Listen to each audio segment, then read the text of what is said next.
83% there. I'm not sure it's going to be quite that clear-cut. Yeah, I don't know. Again, we haven't seen all that much of DarkZero. I saw them struggling a little bit in one of their games earlier on. They were down 3-0, and it was like, oof, is this the start of the end for the NA teams already? Everyone's kind of been hyping up LATAM. I know there's quite a few also on the timeline getting big about NA's chances. They are the two dominant regions, I think it's fair to say, although Empire has come in like a dark horse out of nowhere and said, hey, don't be forgetting about us. It's not just the NA and LATAM teams that you need to be worrying about, and maybe this one will give us a good taster of what's to come in some of those NA EU games tomorrow. Bans coming out. First one taken away is Thatcher by DarkZero. Ace going to step up straight after. Interesting choice on the Ace ban, Des, because we were speaking about this earlier. We've seen a lot less Ace getting picked today. We've seen Thermite taking the preference for the hard breaches now that the smoke grenades have moved over onto Thermite. So Ace will go, as will Mira, and we will see the final defender being taken out, which is Valkyrie. A reasonable choice on Cafe. A lot of external cams that can make your life a nightmare, and particularly one or two in and around Cigar and Piano as well that can be very, very difficult if not found. They can. We've seen a few cheeky ones placed out towards, I believe it's the southeast side, latched onto the building, and my God, can it feed some interesting jump outs, especially in APAC, where we saw that more aggressive style coming through, and clearly, at least on the side of BDS, they're saying, let's sack off that aggression, throw it to the wind. Instead, we're going to bring on the Nomad and say, no craziness. Let's keep things a little bit more calm and composed. For a second, I was curious to see if Shaiko will be the one picking up the Habana here, but given they only want the one hard breach, that is going to go across to their resident support player in Brede, who has had an absolute field day so far, Ace. Certainly has done, and we're heading in then to Cafe, round one.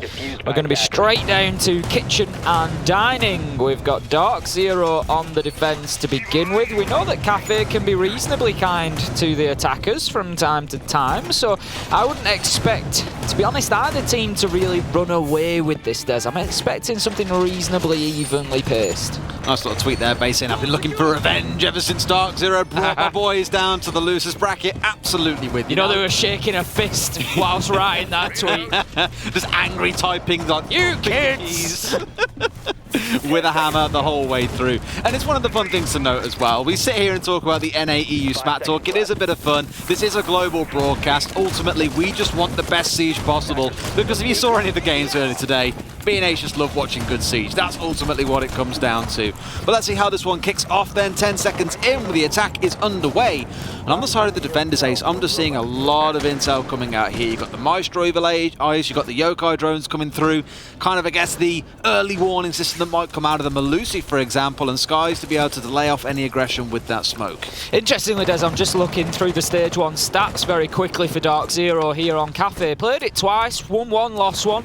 Defensively struggled, to be fair. Played Bar and Cocktail twice, Train and Dining once, did not pick up a single win on those sites. The only defensive wins they have came on Service and Kitchen, 75%, which was 3 wins, 1 loss, and Reading and Fireplace, which was 50-50, 2 wins, 2 losses. So nothing too spectacular here in terms of defence, which is about right for Cafe. We do see, as I said, it be kind to the attackers quite often, but BDS, they need to come in and take advantage of that. They need to come in and get this locked down now. They're attacking onto Kitchen to begin with. They've got themselves good control of the middle floor here, starting to open up those vertical angles, and that's early in the round. We are only 1 minute in here, and that's a lot of pressure for DarkZero to absorb. I'm so glad you talked about it. It's my little hidden, it's not really hidden because I talk about it quite a lot. My metric is the 1 minute 30 mark is where most teams on average will start opening up the second floor, looking down into the ground floor to open up these vertical holes into Kitchen. The fact that we've seen BDS get ready and get started on that with an extra 30 seconds to play with means that when it comes around to thinking about the execute, things are going to look absolutely peachy. They shouldn't be rushing in with just a dying few seconds to play with, should see a little bit more time. They've absolutely shredded that floor in, Des. They've got Buck and Sledge going absolutely wild. Are we now a floor removal evaluation company? To what level have you destroyed the floor in Cafe? That's a 9 out of 10, Des. I'd love to know what nobody's getting the security deposit back on that one. I hope you got your assurance in, boys, because my God, are you going to need it. Either way, pressure coming in down White Stairs. You've got Sky sat in, not currently playing in behind the shield because of all these grenades singing in, doing what he can to dodge and dance around. He's being hit by grenades, by flashes, by drones, by a couple of players looking to come and swing him out of here, but he is holding firm. Fair play to him for staying composed under pressure. He's challenging one man and turning straight for the other angle. And this simple hold is wasting so much time, Ace. 30 seconds remain, and that time that G2 had earlier on is now slowly starting to dissipate and run away from them. Oh, Skies has done a great job here, no two ways about it. Really held up that freezer push. We're down to 20 seconds and he's still in place. He's going to play that position now until he dies. That's the end of it. He will take somebody with him with the shotgun if he can do, but we've got... The skill comes in and look who it is. Takes down Shaiko. Skies on the shotgun. As I said, he is not to be moved inside of this. He gets himself a second Des on the SMG before shut down, but BDS getting the plant down. Let's not overlook that fact. Out comes the Yokai to shut it down, and that is a good defense from DarkZero there. Many layers, and they, whilst allowing BDS a lot of map access early in the round, they were able to close that one out. Really, really good shutdown. The Yokai, we saw it early in the round thanks to medics highlighting it for us in the prime position that if it was not dealt with would cause them untold damage later in the round, and that is exactly what it did. Even with the plant going down, stood in the absolute visibility of the evil eye that was sat on Coffee. So just really good stall tactics, I think, if nothing else, even with the pace by BDS to hold outside restaurants towards VIP. Wonderful stuff. Let's see if BDS adapts coming into round number 2, or maybe even round number 4 if we get down to that site, because for now we're going to step into Reading and Fireplace. And an interesting little 6th pick coming in here is a Malusi. Not a Malusi, and Aruni. I keep on doing this. The Aruni, 6th picked away for Mint into the clash.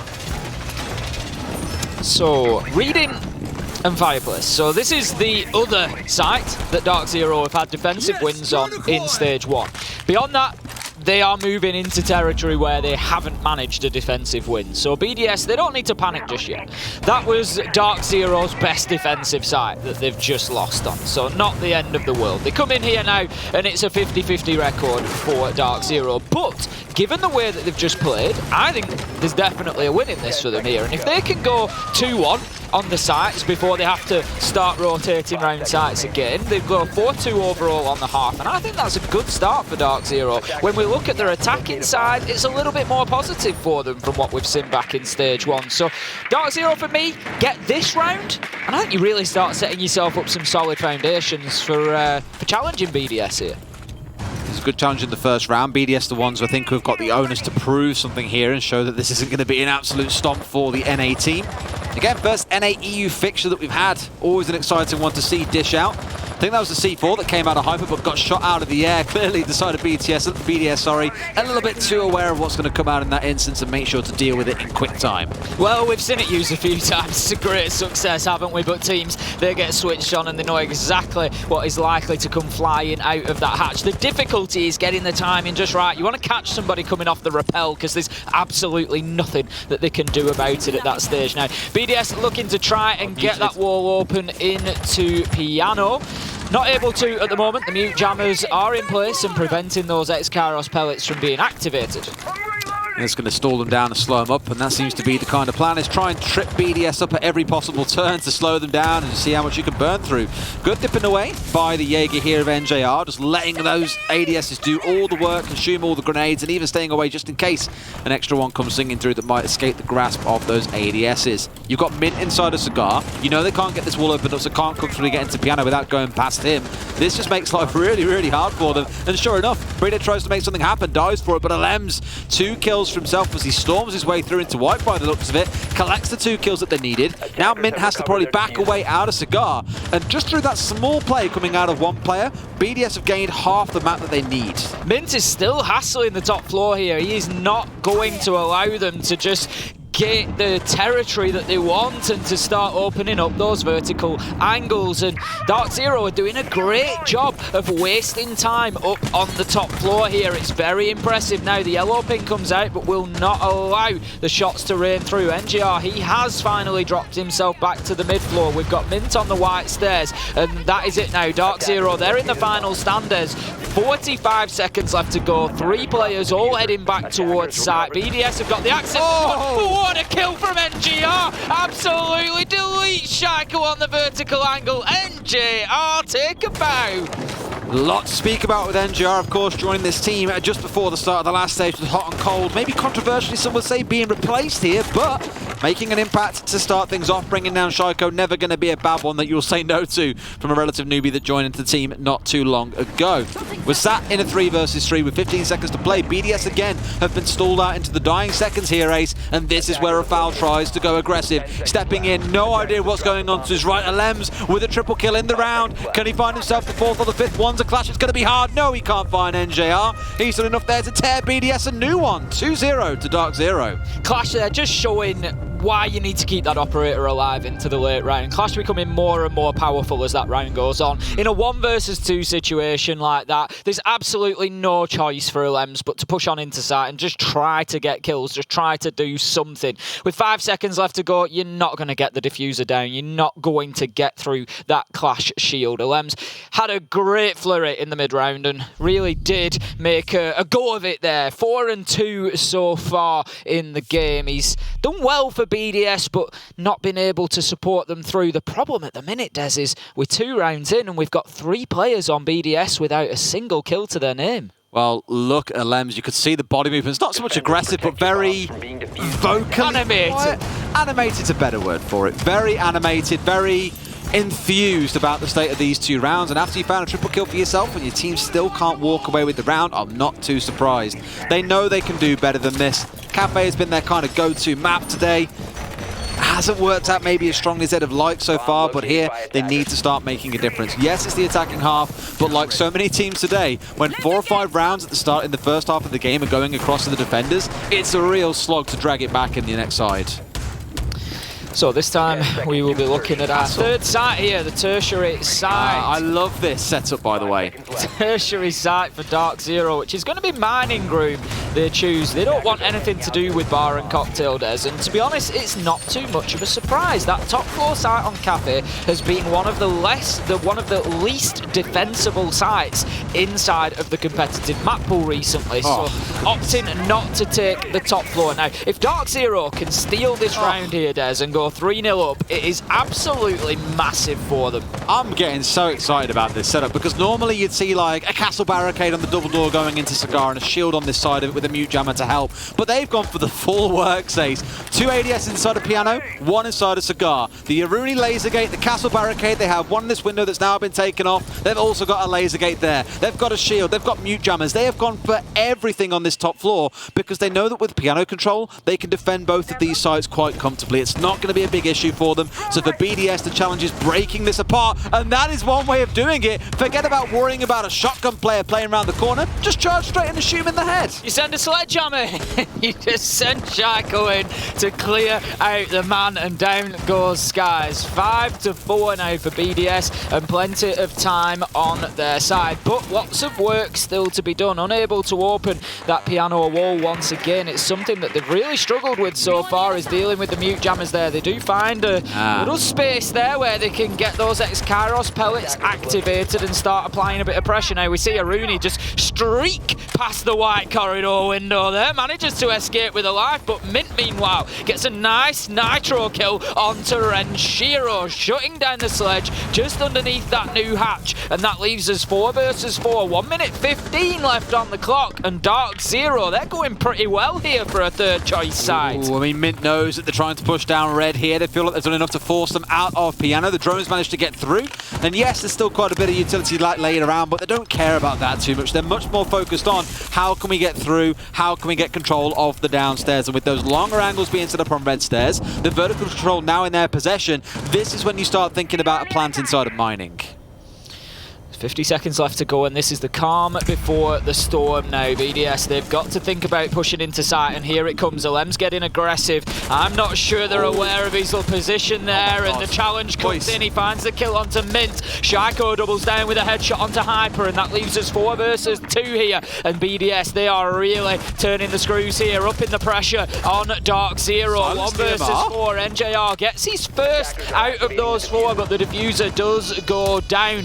He has to find some kills here, at least 2 if he wants any chance, but no. Alem shuts him down. BDS lock out the first round for themselves, and that is a good start, but DarkZero aren't going to be unhappy there, Des. They've gone through their 3 sites, they've picked up 2 wins. As I said, that puts them on course for a 4-2 half, and that is a good start on defensive Cafe. Yeah, definitely. I mean, probably a little bit more happy if you're in BDS's shoes here. They broke that attack, the defense open. I think once Skies died inside a cigar when he was out behind the shield like this, he didn't expect ever for Shaiko to just come charging in so early into the round and take him out, and suddenly all this utility that you've committed upstairs with the laser gates, with the castle wall, for example, they committed so much to protect him in there. Because let's not forget as well, if you fire an Ash Charge or a Zofia Impact at that castle barricade on the double door, it's going to get consumed first and foremost by the laser gate. So everything was committed around Skies being able to hold that position. He lost it in rapid time. Nice idea from DarkZero. Let's not say lol, they lost the strat super early. It's not how it works. They had the right idea. It is what it is. That's the same tweet that we saw earlier on. AK Sound Engine, like the tag.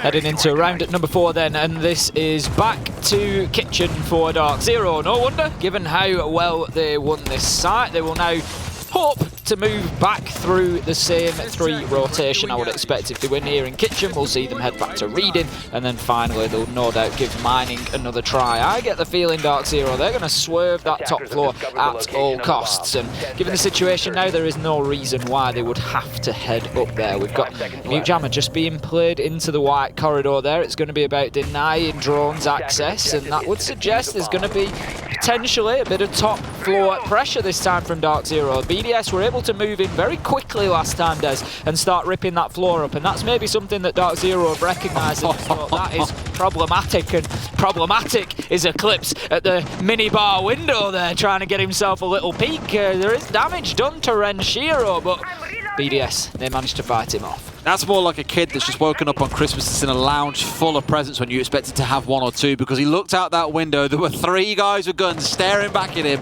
and he was like, yeah, don't really fancy going for that attempt, boys, I'm out of here. Backs away, and it does feel for DarkZero that their go-to attempt in all these rounds so far has been, let's waste as much time as we can on the top floor, can we get an extended hold, except the first one. And again, it feels, I think, on the side of DarkZero, like rather than conceding top floor so quickly, because let's not forget, BDS were in position to start assaulting vertically at the 2-minute mark. They actually want to do a little bit of fighting here upstairs, but look at this. They must have no idea that Alems has managed to get in, because Skies is nowhere to be seen here inside of VIP. That's going to tear apart any chance of having a similar defense to what they had the last time round. That's a beautiful headshot from Alems there. What a great reaction flick. Now NJR just looking to apply pressure from the cloakroom there on towards the main door. He's just going to get himself vaulted up, make it an unusual angle for anybody pushing in to challenge him. Shaiko is looking to close him down here. I don't know if NJR's aware that he's being pushed from the other side. No, he's not. And Shaiko will lock down the kill. 5 versus 3 now, and the pressure's starting to mount on DarkZero inside of the site. But Skies, he manages to find himself 1 before being traded out by Rafal. And only halfway through the round, things are falling apart for DarkZero here. Rafal, he is entrenched in sight and able to get the diffuser down. Eclipse starts the fight back with a headshot onto Shaiko.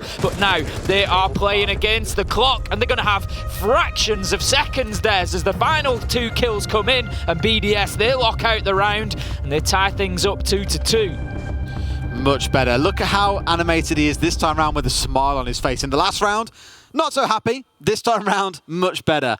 And no doubt when things are going as well as they are here, you have no reason to be upset if you're LMs. Things are coming together. The things that you said, the words that you've released have had an impact. And there, a lot of it was about, I think, getting inside of VIP early on and just completely cutting off that rotate down white stairs for DarkZero. They had to threaten dropping through the fireplace hatch, in which LMs had the long angle on them. While Shaiko was doing cleanup duty, DarkZero really struggled and fumbled to get their way back to the site. So much so that Eclipse had to come down red stairs, having to make full use of every way of retreating back to the site. BDS just cutting them off at the neck before they could do anything. This is perfect for me here, Des, to be honest. As a viewer, I'm looking at this and thinking 2-2, game on, let's go. Yep. As you said, it's going to be a big audience on either side of the Atlantic backing their respective teams here, and we just sit kind of nicely in the middle. We just want a nice, exciting game of Siege to bring to everybody, and that is exactly what we're getting. We've had great players on both sides of the table. This time, DarkZero are going to be applying a lot of attention again to that top floor. It is down in reading room that they will go. They're not going to try and chance their luck again inside a kitchen. They decided that that one didn't go too well, even though it was a considerably different defense there. As you said, Skies did a fantastic job inside of VIP round 1, didn't play there in round 3, and then it's been a little bit of a struggle. Sorry, round 4. It's then been a bit of a struggle without him locked in there. So not sure about that defensive strategy change. Looking over the stats as well, Lems with 3 Ks in both round 2 and round 3, so making his impact heard. Here, well, round 4, as we saw, no one really walked away with the multi-kill. It was definitely a more coordinated team effort coming out of BDS, and DarkZero weren't really able to adapt to the adaptation coming out of BDS. We'll see if round 5 sets anything up any differently to before, but to me, it just screams they're trying to play this more again, roam-heavy sort of strategy with the Mozzie and the Mutes. Not content playing just behind their C4s on site. They want to get up in the faces of BDS and contest them as soon as they even think about walking in the building. Just heading onto the rappel now, BDS just looking to apply some pressure to those windows on the white corridor particularly. Renshiro's going to move himself straight into the bottom of white stairs as he opens up the garage there, and I think he just dipped himself back out of sight so he could get on the drone. Yes, we see Renshiro's drone moving in underneath, so something that BDS need to be aware of. They might just face a little bit of pressure from both sides in a vertical sense here. If they're trying to play in and around the mid floor particularly, rather than being pressured on the top floor, they might actually just find challengers coming in from an unusual angle underneath. Now, got a little bit of pressure from the window that's just preventing Eclipse from moving too far out of that train. If he does, he will find himself being challenged. We can see Lem's just holding that angle there. He just moves away. I don't know if maybe he had a little bit of intel of a potential push out of the reading door. Now, in comes that charge. Eclipse knows exactly where it's come from. Puts a hail of bullets towards that window and takes some damage off of Lems, who is finished off with a nitro from Skies. Great team play from DarkZero there. LM's is going to be absolutely raging. Let's not make two amends about it. Thought he could cuss the guy, took some shots, think, bloody hell, guys. Right, I'm still alive. Get C4 straight after. Animated to a T. No doubt about it. It does bring us into a situation, though, where DarkZero, being at 5-4 with about 45 seconds to play, are definitely favourites to walk away with this round, unless we can see some magic step up. And I thought Shaika might be the magician they need, but it turns out it's Eclipse. This one's going to be an absolute rollover. DarkZero picking apart the BDS attack here. They're not even going to get to even look at the site, it feels like, in this round. Rafal starting something back, but a 4-on-2 Tim, 30 seconds. I don't see how this one comes back to BDS's way. No, absolutely not. DarkZero have had every answer to the questions that BDS have been asking, whether it's been the push onto top floor, the pressure on bottom floor, whether it was Lems working in from the windows. It really hasn't disrupted DarkZero from what they wanted to achieve on the defense here. They've had their angles, they've locked them down, and they've played it fantastically well. Breeder's looking in just for a bit of a kill to carry a bit of momentum maybe into the next round, but he won't get it as he peeks round the corner. NJR shuts him down with a nice headshot. That's going to be DarkZero taking themselves a lead here, 3-2, and they are back in front. But I've got a feeling, Des, this one is going to be back and forward until the very end. Saw BC stood behind them all just a second ago as well. The coach, of course, flying over from NA. All these boys collectively, 6 staff members per organisation, 5 players and the 1 backroom staff members allowed to be here. And that is BC. And I think talking about the coaching style of DarkZero is always an interesting story, because we spoke about this ourselves off stream the other day a little bit, about the philosophy of how he takes this team, that it is about a more conventional sports methodology of, you know, the coach's word is final, but the boys, it's all about working together as a unit. It's about pulling together. And we've really struggled to see that, I think, manifest into success for DarkZero, a team that has been chasing that success for the longest time. Sure, it's got a couple of first place finishes here, but nothing major. A story that we can compare directly into BDS, who, as we said earlier on today, it's now or never for these boys. This is the best chance we think BDS have got with this current roster of being able to go all the way through and potentially win SI, especially on home field, home ground even. Absolutely. I mean, as you say, 2 teams that really the fortunes are fairly similar in terms of they've got everything set. They've got the players, they've got the support staff, they've got everything they need, and it's just, you feel like it's almost waiting for that seal to break. With DarkZero, I think if you get that first major, if you get that really big victory, then they're just going to be unstoppable. They're just going to unleash this sort of, you know, holy hell on the entire Siege world and just start taking tournament after tournament. They've just never had that moment, and it's exactly the same for BDS. They are certainly two of the big names here at SI21, and both very capable of going on to take the whole thing. Think about the flick that we've seen as well, where previously it was SSG, TSM, DarkZero, the three teams always in the conversation in NA, and then Oxygen come out of nowhere and just steal away first place in the last NAL group stage. No doubt loads more to say about that team tomorrow when we get into casting some of their matches, when the rest of NA will also be making an appearance. Let's jump back into this one for now. I think for DarkZero being at the 3 rounds, you're not going to complain too much on either side here. If it ends 4-2 or 3-3, it's not exactly uncomfortable. It's not a 5-1. It's not a 6-0 like we've seen out of some other games today. I think both sides won't go away complaining too much. Again, a big focus on the Intel style setup, but I'm looking towards the castle and the Kaid here, wondering where this setup is going exactly, where they've got these castle walls down, and how much time it is they're trying to waste. Well, as you say, I think 3-3 will be satisfactory for both teams. I feel like BDS might just come in a little bit stronger on that, feeling like they can turn it round. No way is he staying alive. That's unfortunate. They went for the jump out on a Lems, haven't locked it down, and that leaves the man outside, and that was the easiest kill of the Lems' life, because what you don't see on your screen is the fact that NJR will have had a nice big operator icon above him to say that he was outside of the map and give a Lems his location, so he just had to step around and pre-fire onto him behind the AC unit, and that gives BDS a big advantage here. And given that it's a site that DarkZero failed to win previously, it does not make their life any easier at the minute. Denies the C4 player to begin with on the long angle from that noob out window, and then steps out, well, doesn't step outside, drops outside after NJR somehow whiffs the freest kill in the world. Of course, there is no down but not out state when you're on the rappel. You are instantly killed if you are brought to 0, but doesn't connect enough bullets into the Zofia and pays the price for it. They do finally shut down Ray Boss Alems himself, though. 4 versus 3, and then all the kind of roll now and functionality now falls onto the remaining 4 members of BDS, who between them, not really got the most kills. 7 kills across 6 rounds so far. This is the time for you boys to step up and show that this isn't the LM show. Certainly need to. We've got Renshiro in there just remodeling once again and showing us exactly how much of that cafe floor can be opened up, looking for vertical angles, but to be honest with you, he hasn't really disrupted this DarkZero defense too much yet. They haven't had to move around. Shaiko manages to find one onto Eclipse, leaving us 4 versus 2. Pressure coming onto Skies on the pulse as well. He detonates a pre-placed nitro there, but will not have any joy this time. 20 seconds left to go, and BDS, they need to make a move and do something, and that's exactly what Brede does onto Hyper. Skies manages to get one, but you feel at this point like it's likely an impactless kill. 1 versus 2, 10 seconds left to go. Diffuser is down, Des. Skies could play for time here.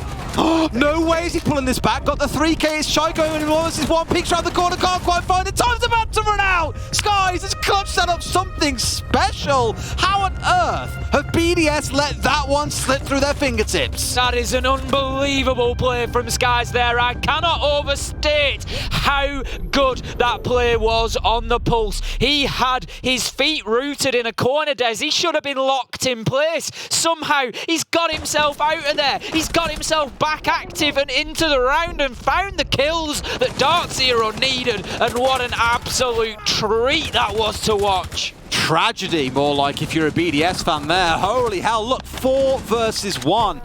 The swing comes out, fair play, that one you can forgive. This one pushing down the stairs, where else is he going to be?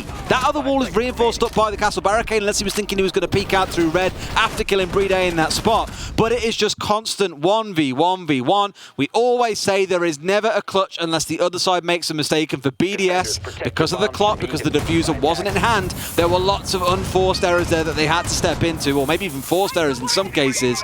Really well played by Skies, and now things are looking spicy. 4-2. That could be the round maker, the difference maker in 4 or 5 rounds' time. Certainly could. Skies, just as you say, playing it perfectly there, making the right decision each time and just baiting BDS into those 1v1 challenges. And that's how you've always got to look at a 1vx clutch situation like that, is breaking it down into individual gunfights, because as soon as you go into a crossfire, forget about it. Your life is over. And even if you get the kill onto one, you'll always be traded by the second. But no, Skies did not allow that to happen.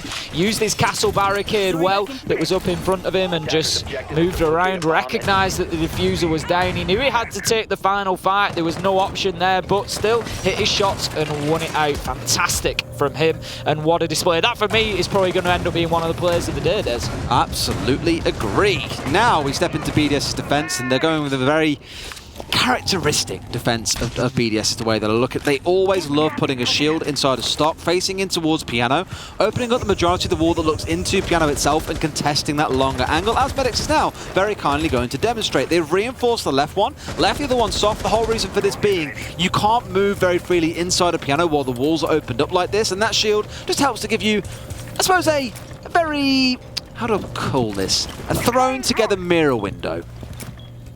Very scuffed is the word I'm looking for, I think. Yeah, I mean, basically, it's an alternative. Budget mirror, as Medic said in my ear, yeah. Yeah, it's just an alternative to the mirror window. It's another way of gaining the same sort of information and access to potentially challenge. But what I'm a little bit confused about the site choice here, Des. We're looking at Cafe, and I've already commented on this top floor, bar and cocktail. I'm looking at the EUL stats. We haven't really seen BDS play Cafe inside of EUL Stage 1, but 37% win rate overall, and that is out of 27 rounds that have been played up on this top floor, Des. Only 37% win, so basically, give or take, 1 in 3. And BDS have taken it as their primary site here, and I'm a little bit surprised by that. This is a good opportunity for DarkZero to come in and extend their lead. Could well be, as long as they get this execute right. I think back to teams like Na'Vi, who have excellent executes on this site, dropping into the hatch with smoke plants, all the rest of it, things like that. Not quite sure if DarkZero have got the same panache about them, but time will tell. There's 3 members pushing in from red. And I imagine on the side of BDS here, they know what the game plan's going to be. If they're not taking Piano, they're definitely pushing into the top of red. You can just now rotate your resources, things like the Clash, over to face that direction if they want to. Pressure coming in already then as the Hibana pellets will explode. Exkyros just taking out that Maestro wall, and what a great kill underneath from Elems there. He needs dealing with down on pillars. He's going to take Hyper out, and JR will do exactly that, closing down Elems for the trade, but it just bounces backwards and forwards. Skies once again with an important kill. I think everything has been a trade so far in this round. There's 2 versus 3. We find ourselves 30 seconds left to go, and DarkZero need to make a move. They are at a man disadvantage, and they need to get in and find themselves at least a kill here. They're playing into a deployable shield and the Clash, though. It is certainly not going to be easy for them, and the Clash is taking a lot of attention. 15 seconds left to go. Shaiko battling out of the bar back store, finds himself 1. Rafal it will be to finish off Eclipse. If not, it would have been Shaiko, and that is a great defense of the top floor. BDS proving me wrong and overcoming the odds. Literally zapped to death. How about that? It's not really the nicest way to go down, but execution, bullet to the head, take your pick. Either way, they're out the round. Really good hold, I think, there as well with the Clash. Going to give them challenges, and if nothing else, I had a good chat actually with the coach of Ape earlier on from the Challenger League over in North America, and he was saying, I think with the way that DarkZero are playing a lot of Blitz right now, the natural response for some teams will be things like a Clash. And even unprompted, without the Blitz being brought through, you're seeing the Clash being used excellently there. Stalling things out inside a bar because, again, they did not feel confident taking control of Piano because of the setup inside a stock. It's almost like BDS with the Shepherds and DarkZero with the Sheep, and they were saying, come my children, follow me this way into the electrocution gates. Have fun with that one. Almost like the Pied Piper, just bringing them forward. Now, we're going to be heading downstairs. We're going to kitchen and service this time around. And it was a bold move from BDS taking that top floor. It is the worst defensive site that we've seen in this map. But look at what they've done now. They've got that one locked down, so they can head in to kitchen, they can head into reading, and they can think, actually, these are now much stronger sides. We can potentially string 3 rounds together here and find ourselves at a considerable advantage if we do that. That would leave them 5-4 if they can get defensive wins in kitchen and reading, which are the stronger sides. There's a lot of work to be done. It's a big if, a big but. It's going to be what's on BDS's mind, though. Absolutely. Well, downstairs we go. Muting the Mozzie. I think we spoke about this before, with the kind of drop-off of the utility meta, you're not seeing as much Jaeger and Wamai being paired together. But what we are seeing the return of is this Mute and the Mozzie. I think because these teams are now looking to move a little bit faster, given the utility has all died away, the best way to slow them down, deny them the info, remove the confidence in them to push aggressively. Otherwise, it's just blind firefights that is never going to end well for you as the attacker, unless you are vastly superior in that gun skill. of which at this level, everyone tends to be pretty even. And given the fact there's 2 C4s on side, you're absolutely not going to be saying no to that either. So that's why I think we're seeing a lot of this setup coming in with a little bit of denial from things like the Aruni laser gates. 1 C4 has been used by Shaiko there to no real effect on and around that red hatch. Eclipse has got himself established on the landing and moving down the stairs now. The drone will go out ahead of him to try and locate the defenders that are playing in and around this mid-floor. BDS putting up a little bit more resistance than we really saw out of DarkZero. I'm thinking particularly in their successful defensive kitchen where they allowed BDS to pretty much take over the top and mid-floors very, very quickly and just fought them from the ground floor instead. Now, BDS, as we can see, have pretty much dipped away and they're going to allow that same access to DarkZero now. The question is, how well will they absorb the vertical pressure? NGR being droned down white stairs a second ago by Sky, so good coordination there rather than trusting him to go and push him blind, making sure that they can at least make something happen as a collective and there is intel being collected. In fact, every single time I've seen NGR this round, there is a drone at his feet. Always someone making sure that he's safe in a spot, making sure he can get in there and drop that utility down, the breaching rounds, the breaching charges. Everything goes here to help get this floor opened up. A little bit slower, admittedly, it's 110 in, and we've only seen a few of these holes open up on the floor. It's been a slower start for DarkZero, which I always worry is going to cause them issues when it comes around to the execute.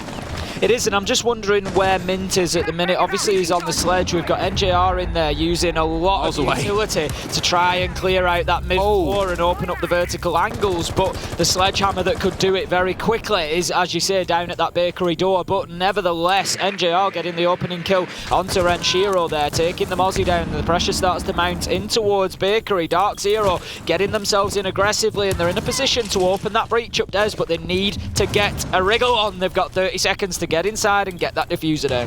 Starting to get the red wall opened up by the looks of it to be the focus. Sorry, the bakery wall. That red wall is slightly soft, I think, so that longer angle is being held by Shaiko to contest into prep. So the right play being made here, but they need to tuck themselves into the left and get this plant down inside of K1. Otherwise, this could turn out to be absolutely catastrophic. Shaiko must have stepped away at just the wrong time because that plant was about to go down for just a second, but it's now cold on the ground. And Shaiko wanted to try and challenge onto Eclipse. They know that he's here. There's 3 seconds left. I don't see how they can do it. Mint going in for the plant. If they can get the kills, it's going to be lights out. They've brought it all the way back over. DarkZero in the dying seconds do enough. Bring down enough members of BDS. The plant was going down regardless. Great end to the round for them. DarkZero find themselves a haymaker in the dying seconds there, and they put BDS down in that round again, giving themselves that little bit of comfort, that 2-round barrier. They are now 5-3, and they're heading towards a potential win here, Des, which DarkZero, they've had a little bit of a mixed bag so far today. Coming into a matchup against BDS, they will be very happy with the position they sit in at the minute. And the other thing we've got to say, Des, we came in saying that BDS were the strong side out of Europe and one that would potentially be fighting for the hammer at the end of things. They could be looking at having only 1 win at the end of day 1. Quite scary when you think about it. Meanwhile, Empire sit there with 3. Who'd have guessed? And that's what happens to form books. This is the thing, we all said it coming in. 15 months of being absent of international play, and when the teams all come back together, it's just like banging a bunch of things in a pot and hoping for the best. You're never quite sure what's going to come out the other side, and it definitely has been the unexpected. 5-3 to DarkZero. A couple more rounds, and they're taking the game away from BDS, which, much as it breaks my heart, does temporarily put NA ahead of EU.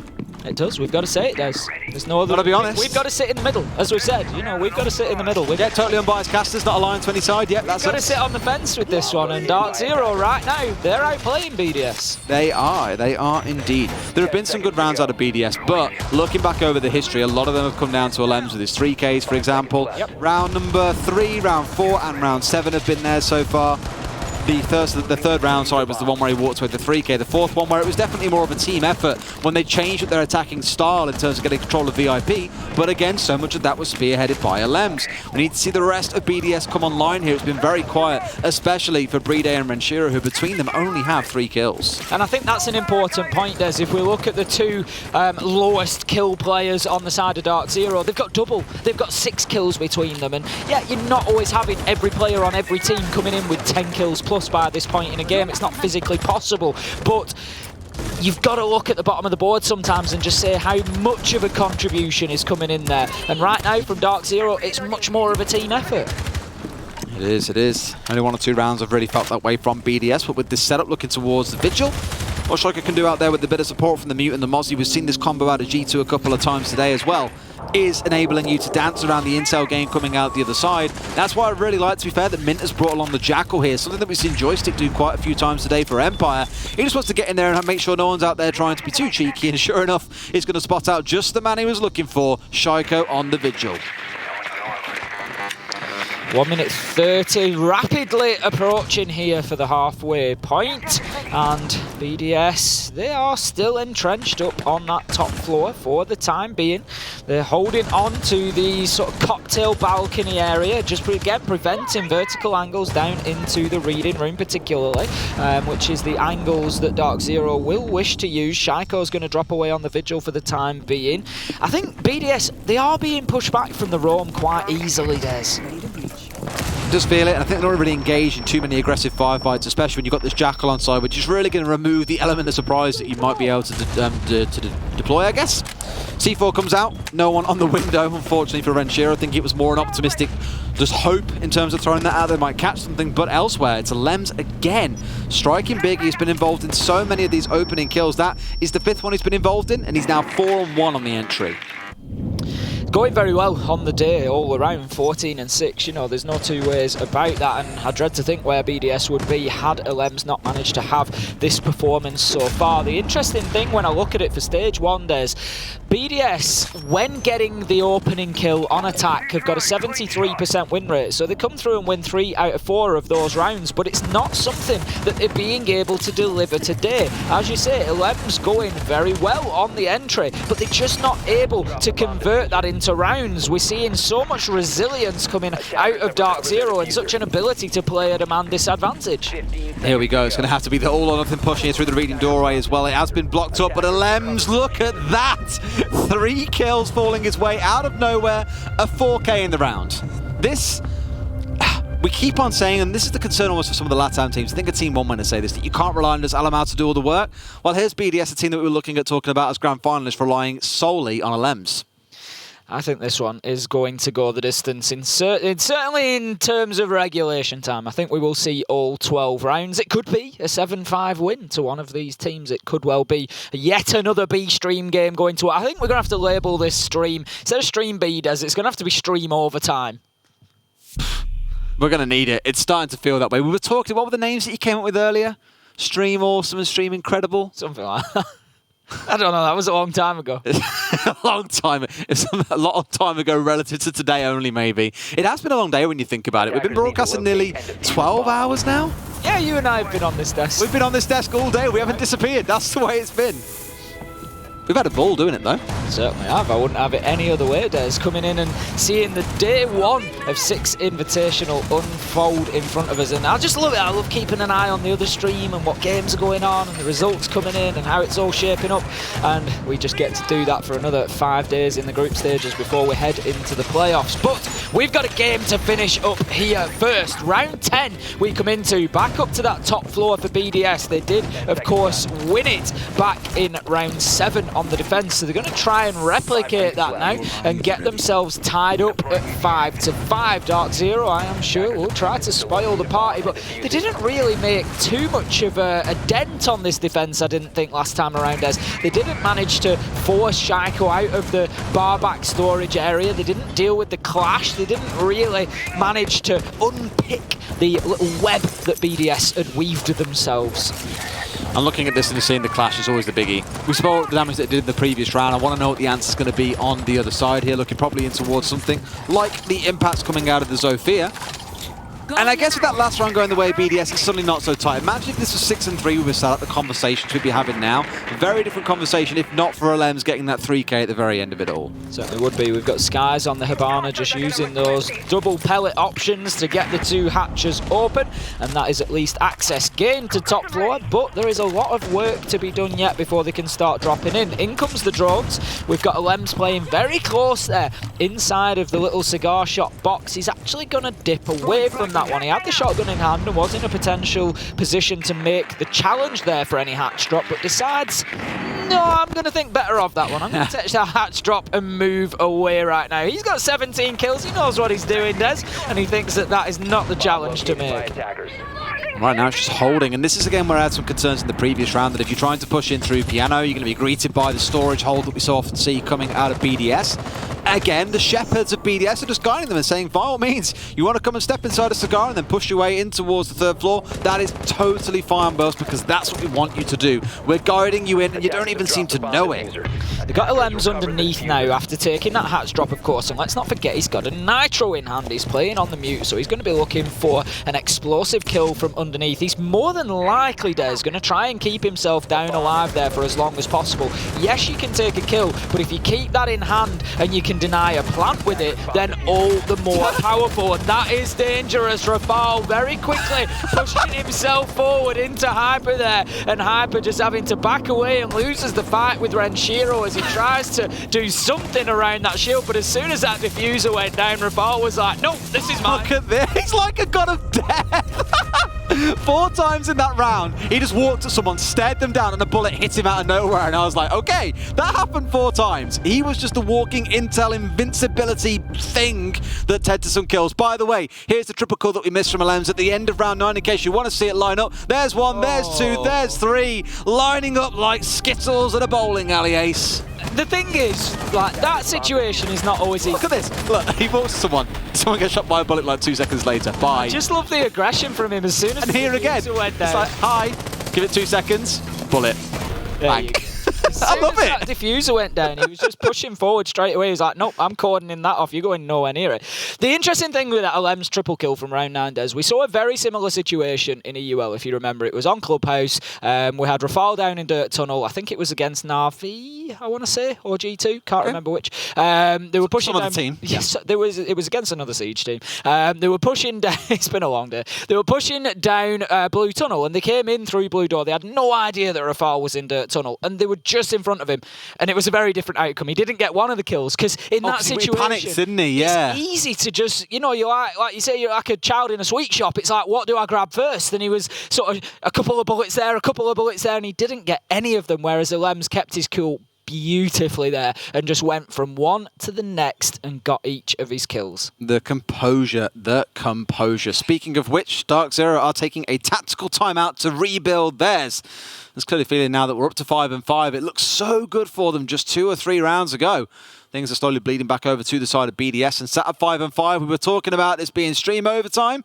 I think it might be heading that way, Ace, if this carries on, given it's 5-5. Certainly could be. I mean, would we want it any other way, Des? You know, as we said, don't want to keep rehashing it, but it's the first EU-NA clash, and, you know, nobody wants to see that be a rollover. We know how close these, you know, regions are in terms of skill and ability, and they do things in different ways, but they both know how to get the job done, and I don't think anybody would have wanted to see less than an epic battle that is unfolding in front of us between these two. Alrighty, let's get back into it. Overtime. Tactical timeout is over. We get. That's it. You've wished it on us. It's done. Honestly, mate, it's stuck in my head. You've just spoken it into existence. The reverse caster curse, as we often say. Yeah, that's the way it may shape out to be. But first, let's find out how it goes in the basement. Well, basement is the kitchen.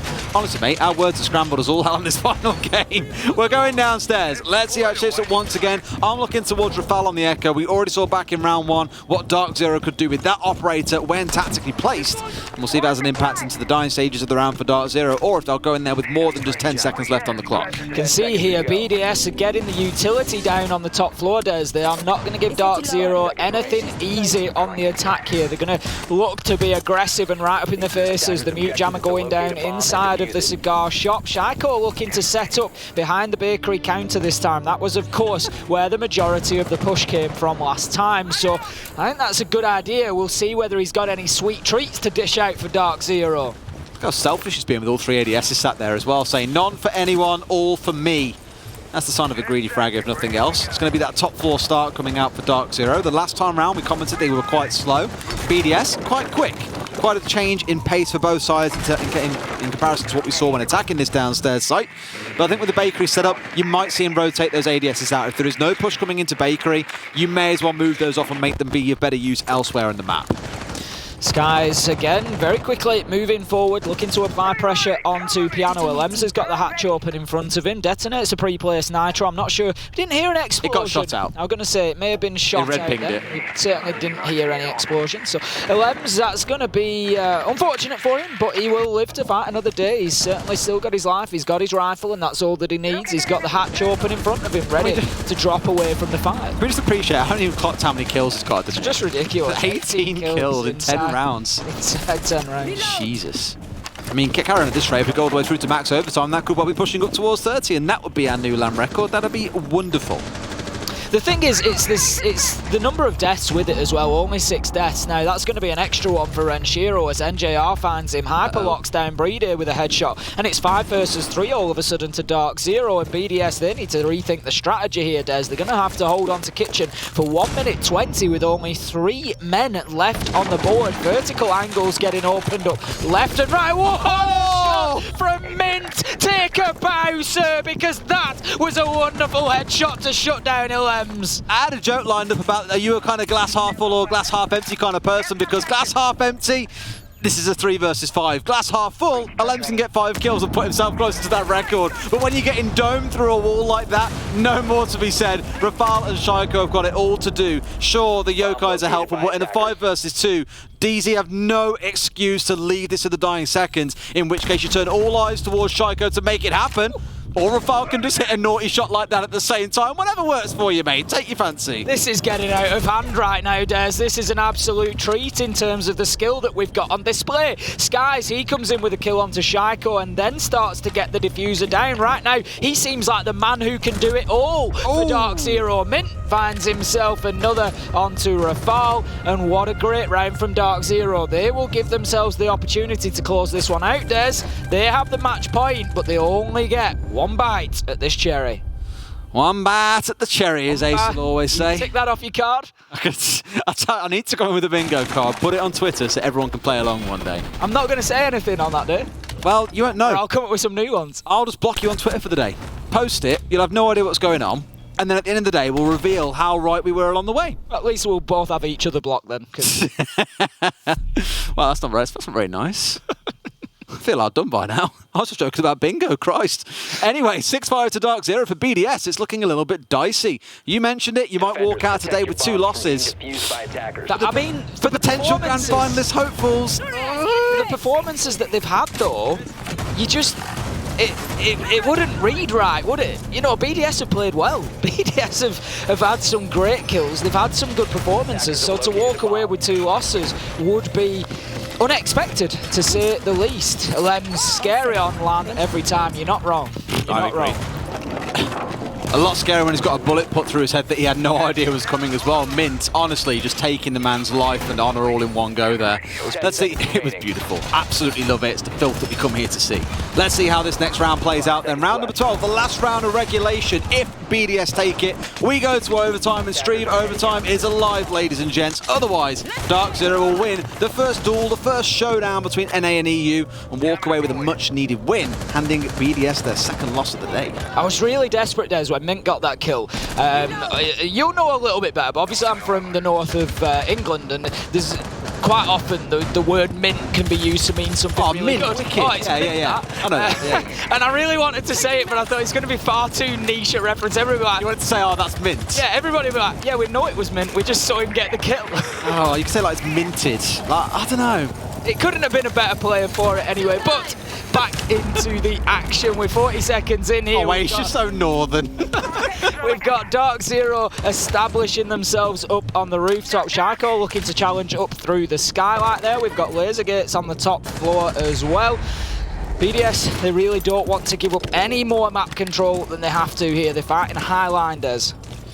Yeah, I always commented on the slowness of them, but they've already shown, I think, a couple of times over that slowness to them isn't a big deal. If that means they've got to start opening things up at about the 1 minute 10 mark, not a problem at all. They'll happily execute with about 30 seconds left and do so with the precision of a surgeon. The big key focus now is going to be removing these players from BDS that are playing much further out towards Cocktail. Very common to see 2 or 3 players playing behind a bunch of reinforced walls that are all facing out towards the west. And once the time comes, you drop through the hatch, you get yourself downstairs. It's all about keeping as many of you alive as possible whilst forcing time and utility to be consumed by the attackers. Rafal just locking himself into the corner of Cocktail there. He's going to drop down the hatch. I was just about to ask the question of whether that was open. He's playing the Aruni, of course, so he would have been able to do it with a melee punch anyway, but will scramble away and get himself onto the mid floor to keep fighting. DarkZero have done pretty well for time here. It's not too bad. They were getting themselves established around the 1 minute 30 mark. NJR is looking to push onto these white stairs now. The one thing missing from this DarkZero attack, Des, is a kill. 55 seconds left to go, and they could do with thinning the numbers of BDS here. The man out inside of Train could be a problem. You say a kill, I say a drone. I really wanted something at the feet of NJR then, as we've seen so often in this game, to get him going. One C4 comes out, a second comes out, and this one does the job. It connects onto Skies, the man who would have been going for the plant. So some adaptation to be made now for DarkZero as we come towards those dying 30 seconds. Everything's being opened up by both sides. True reconstruction works on the go here on Cafe, but what matters is where that diffuser goes or where the kills land, Ace. Hyper drops down the pillars area and looks to find the man inside of mining. He's just holding an angle. I'm not sure if Hyper is convinced there's somebody there or not. We can see BDS player just holding himself around the corner. Lems gets one. Hyper does find him, but then no, he gets Shaiko! How does he miss the kill? NJR starts getting the diffuser down. He's got little choice with time ticking away. Hyper does everything he can to try and find the wall line, but it's too little too late as Renshiro and Rafal finish things off. Des, we've cast 3 games today, and this is the 3rd one that's going to overtime. They just stack up. We love our bangers. Our voice is going to absolutely hate us, by the way. By the end of... It's all right, we just need to be quiet until tomorrow. I tell you what, going to get to the end of the group stage. We have then 2 or 3 days until playoffs. Not speaking to anyone. Absolutely not. Just not saying a word. And we've got a quieter day tomorrow. There's there's 2 games, but there might be one absolute banger of a game in the game that we do cast tomorrow. And that's fine. We'll take it. Absolutely. Our voices and I think at this point we know that it's going to go to overtime. This is an absolute minimum. Well, we'll see if it's a curse on us or a curse on the stream, because this is the B stream tomorrow on the A stream, let's not forget as well. Things change around a little bit. We're all bouncing back and forth between the streams as the days go by. Certainly are. And bouncing back and forth has been the score on this one. We've gone backwards and forwards with each team having their opportunities and their advantages, but ultimately it comes down to this. 12 rounds have been evenly split. 4-2, 4-2 finds us at 6-all as we head into a best of 3 overtime to decide who, for tonight at least, is the better of EU and NA, with BDS facing off against DarkZero. It will come down to this. BDS will have 2 defensive rounds. There's an argument there, Des, to say that that's a little bit of an advantage for them, because we've seen the defenders just having that bit of an edge so far on Cafe. Best of 3, first one to get 2 successful rounds is the winner. We jump back into round 7 is the way that I look at this, because this is exactly the same as BDS started their defensive half. On the top floor, the lineup almost identical, bar one tiny change. Alem's not playing on the... I'm going to do it again here as well. The Aruni, instead playing... Honestly, I don't know why her name escapes me so often, but it does. Not playing on the Aruni, instead playing on the Mute. The other side, everything is identical. And the big difference maker in that round, Alem's got the opening kill onto Hyper and really set things going up for them in style with the removal of the Zofia early on. So let's keep a really close eye on how it starts off here. If it starts playing out the same way, Alem's finding the first couple of kills for the team, suddenly you're feeling a lot more comfortable as a BDS fan. But if DarkZero take this, it's squeaky bum time. DarkZero just ticking boxes there. Mink getting the hatches open. Alem's going to hold himself inside of the cigar shop for the time being. We've got quite a few DarkZero players up on the rooftop once again. It's something that we've seen from them. They like to try and get the attack pushing in through the hatches, but they're not scared of the rappel either. We have seen them try to use that cocktail balcony window and others. Now it looks like there's going to be pressure coming in from underneath instead, and it's always one that fascinates me, Des. I've seen it quite often where the attackers will bring a buck along, get themselves established in reading, and just absolutely destroy the floor of Cocktail, and it just completely stops that east side of defence that we tend to see. Vertical play on this map is such a big deal. I know we've always spoken about it from the perspective of the attackers, but you are right, the defenders also have a big role in that one. Here it is about the attackers trying to unseat them, and a bit naive there to go chucking a grenade up there, knowing that there's probably going to be an ADS or 2 around Renshiro. Well, the outer goes, as we always say, and what does he do? He just lets it roll through the floor, takes off the head clean from NJR. That's the starting kind of kill that you want. See, and that's the danger. You've got Renshiro playing in there, and that's what the Buck can do. He can move that Maestro around. But one way or another, DarkZero, they've got themselves the kill that they needed. But with 1 minute left on the clock, they've still got to worry themselves about Rafal on the clash. We've already seen how well BDS can coordinate this. Rafal goes in, he feeds out the pinpoint coordinates, and in come the bullets, and that's something that DarkZero need to be very aware of coming into this final 45 seconds. Reminds me of playing Assassin's Creed where you mark someone out and like an assassin just appears out of nowhere and kills the guy. Like, where the hell did you come from? It's like that with bullets, and of course we can talk about Assassin's Creed because it's an Ubisoft game and I absolutely love it. Hyper loves pushing up onto Shaiko. That's the second round in a row that Shaiko's been taken down, seemingly no contest. About 50 HP taken away, the smoke burning out on the white stairs. He's down to a slither of HP and he's facing off against the clash. Could Rafal be gifted with a second electronic kill coming through in this game? We'll find out when Hyper tries to push him. Push him, he will, but he's still getting zapped. It's Brede. He's nicked it. How dare you? 3 versus 2, 2 versus 2 as Eclipse finds one onto Elems. 10 seconds left to go, and that is going to be Rafal now, all alone. The diffuser there on the ground though. He's got one down. It's 1v1. He just needs to waste the time. He's got it, Des. He closes it out, and BDS win on account of that timer ticking away. This goddamn clash. I love seeing it. Previous round, the God of Death. This one, oh, that's a heartbreaker. Because you know you've got to run to try and make something happen with the diffuser as well, but they're in a spot where Sledge is charging in, gets down, you're like, man, get that shield out, you win this round, and sure enough, it goes the way of BDS. DarkZero, who it feels like for the majority of this map have been leading and in charge, are seeing it slip away. It's 7-6 to BDS. Last chance saloon boys to take it all the way through to round number 15. Otherwise, BDS will be taking the lead for Europe in this EU versus NA battle. But it's a fair point that you make, Des. This is the first time that BDS have been in the lead so far. DarkZero, they have been out in front, whether that be by 2 rounds, 1 round, whatever it is. They've always been the leading team here, and now BDS, they've flipped the script, they've turned it on its head, and they've come and got themselves the advantage. And ultimately, Des, it doesn't matter what's happened in the last 6 rounds. If BDS take the lead once and then close the game out once, that is it. That's all that is going to matter in the history books, on the scoreboard, however you want to look at it. That is what will count. Mint on the Echo again always makes me nervous. We saw what they managed to do to BDS back in round number 1. Tell you what, it feels like overtime has been a real trip down memory lane so far. We're starting here in round number 4. Like the greatest hits. It has been the greatest hits of this map so far. Round number 7. Now we're stepping back into round number 1. We'll see, of course, if it plays out the same way. And while the clash in the last round was highly impactful, back in round number 1, it was the Echo that made a big difference, but was more looking towards the hold coming out of DarkZero into VIP and Restaurant that made the biggest difference. So I'm keen to see if it's a similar hold from DarkZero, or if BDS have a different idea on how to attack it. With them starting to opening out towards Bakery, I thought maybe that was going to be the play, but no, the roof is the destination. If it's greatest hits though, Des, we've got to have that mint wall bang, and then we've got to have a 1v4 from Skies. Surely. Can you really fit that into 2 rounds? Fit it into 1. Let's go. Mint gets the first kill, and then Skies just finishes them off. 5 versus 5 still, as we don't have an entry kill for you yet. 7-6. If BDS can take the round here, that is it. Match done. They will take the win. DarkZero, there is no more mistakes, Des. They have to close this round out to give themselves any opportunity to win it. They're going to need to get 2 in a row here. And the last time they did that, Des, was round 5 and 6. Quite a time ago, that. It's quite a time ago. A lifetime has passed since then. There really is. Going down memory lane in these rounds, it feels like, because it's been quite an extended game going up towards what feels like it should get towards that 15th round.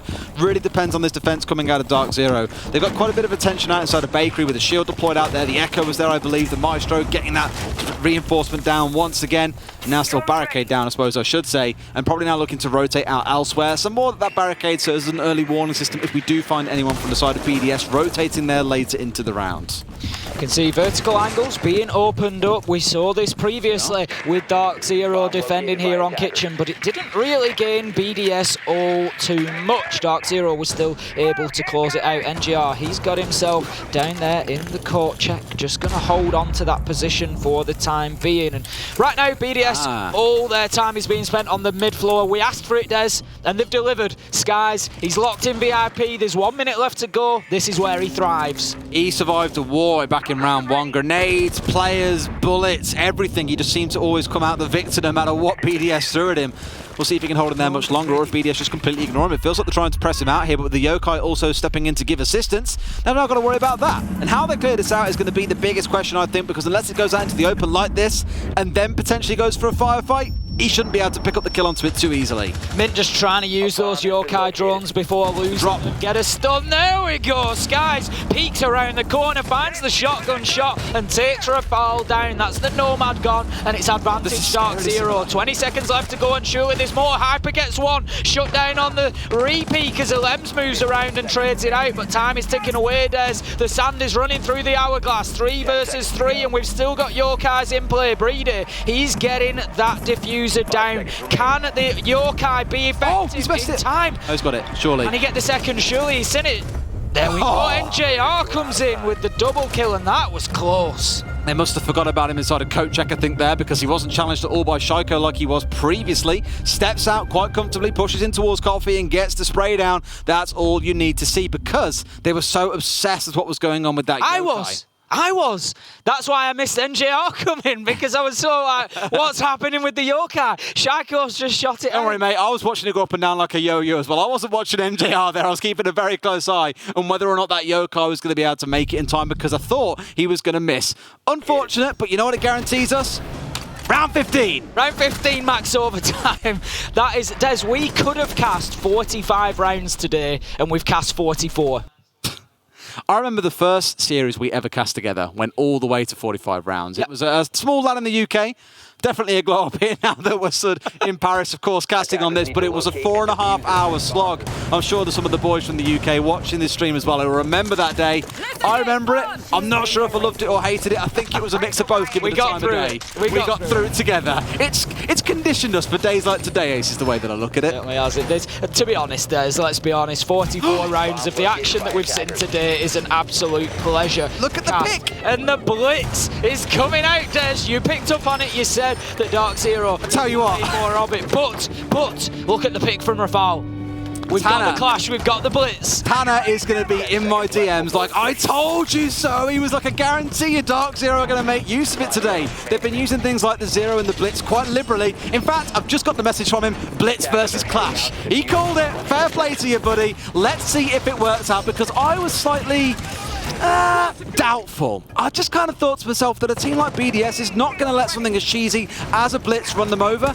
This is the time to see if it can or not. Let's see if his words hold true. Thank you very much for that one, Tanner. I'll tell you what, it's a real roll of the dice here from DarkZero. This is a Hail Mary in the final round. This is, let's just see what we can get out of this. Let's see if the surprise factor can work in our favour. And I'm here for it, Des. I think sometimes fortune favours the brave. You know how these shields sound when they're charging somewhere, Ace? It's like a train coming in, Des.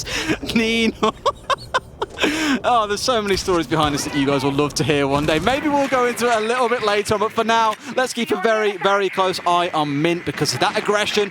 Blitz doesn't work by hanging back and being quite passive. I remember seeing Pengu make use of it against Na'Vi a couple of times last year, and their answer also was things like the Clash that can stack up against it, slow it down, stop him being so effective. But there should be drones at his feet, there should be players supporting him, because he is the linchpin of this strategy. And my God, is it a risk to bring it out in round 15. It really is a risk, and here goes Mint looking to push himself into Piano, and he's heading straight towards Rafal on that Clash. We could see the shield off here, Des. We could see exactly how it goes down. Rafal will have a natural sort of advantage in the situation, because the electricity will damage Blitz even through his shield, so he has to have somebody alongside him that is able to assist and try to impact on that Clash. Even if he flashes him out, it's still reasonably easy for Rafal to hold him at bay. 1 minute 15, and we are waiting with bated breath now for this DarkZero execute. Got to be so careful of where he looks on these stairs, because they know that the Clash is there, but I don't think the Clash knows that he's necessarily hanging here. NJR could play massive spoiler. I wonder if they even know that there's a blitz on the field. I'd hope so. C4 comes out onto Hyper, not walking away on 10 HP like in the previous round. We go into the final 60 seconds of this whole match, Ace, and it's 5 versus 4. This is what it all comes down to here on Cafe. It's advantage BDS with the Zofia gone, and that could be big, Des. Zofia, of course, having the utility to deal with the clash. They will now not be able to instigate that shield break quite as easily. Shaiko goes for a nitro kill, will be unsuccessful. NJR just looking for that vertical angle, trying to pressure. They've got the verticality that they need. They can start applying pressure, but they are attacking Des onto the mid floor. They need to get themselves inside of reading. Eclipse finds Renshiro for 4 versus 4. Oh my god! They're all inside of the utility room. Breedy finds NJR. It's going to BDS, Des. That's 3 for Breedy. There's 2 more to be found here. And we've got Mint Skies. They're the only ones remaining. It's fallen apart for DarkZero in round 15. And BDS close it out. They burn the timer and they win the game. Oh, well, they tried, boys. I will always commend a team that is willing to try, but BDS, they had the answer. And after seeing a clash for most of the map, it's always going to be a risk. I think they were riding on there not being a clash here, because if there wasn't, different conversation that we start having. But guess what? There was, and you can see Alems again being quite animated at the bitter end of things there.